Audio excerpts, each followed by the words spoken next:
वर्षौंसम्म पिल्चिएका दिदीबहिनीहरू अब बच्चा जालीमा झोलङ्गोमा राखेर काँधमा बोकेर भए पनि झोलङ्गोमा राखेर भए पनि अब दिदीबहिनीहरू झुर्मुराउन नपरोस् भन्नका निम्ति पनि यो बिउखानको मञ्चबाट म च्यालेन्ज गर्न चाहन्छु। हामीहरूले चौपारमा एकत्र छरिएको छ, देखिरहेका छौँ। हामीहरूले गणतन्त्रको विकल्पमा राजतन्त्र कुनै पनि हालतमा हुन सक्दैन। हामीहरू सिङ्गिर बुझ्न तयार छौँ, हामी पथ भुट्टाउन तयार छौँ, हामीहरू हरेक तर तत्त्वबाट लड्न तयार छौँ।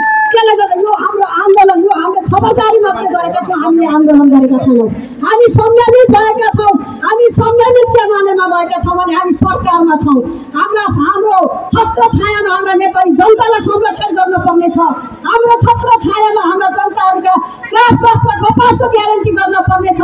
विदेशमा गएका दाजुभाइहरूलाई फेरि पनि भित्राएर नेपालमा भित्राएर उनीहरूलाई रोजगारीसँग जोड्नुपर्ने छ। त्यो कारणले गर्दा हामी नेकपा एमालेमा आबद्ध भएका मात्रै होइन, यो गणतन्त्रलाई आस्था र समर्थन गर्ने जनताहरू एकताबद्ध भएर हामीले यो जागरण अभियानमा जोड्न जरुरी छ। त्यो भएको कारणले गर्दाखेरि पनि नेकपा एमाले जोडो अभियानको सुरुवात गरेको छ। हरेक घरमा नेकपा एमाले, हरेक परिवारमा नेकपा एमाले, हरेक जात जातिमा नेकपा एमाले, हरेक वर्ग धर्म लिङ्गमा नेकपा एमाले अगुवाई गर्न पर्नेछ। त्यति बेला मात्र यो संस्थालाई अझ व्यवस्थित गर्न सकिनेछ। भोलि बहुमतको सरकार ल्याइसके पछाडि नेकपा एमाले के रहेछ भनेर चिनाउन जरुरी छ। हिजो मनमोहनको पालामा चिनाएको एमाले अब भोलि हामीले बहुमत ल्याएर यो जनताको संरक्षण गर्न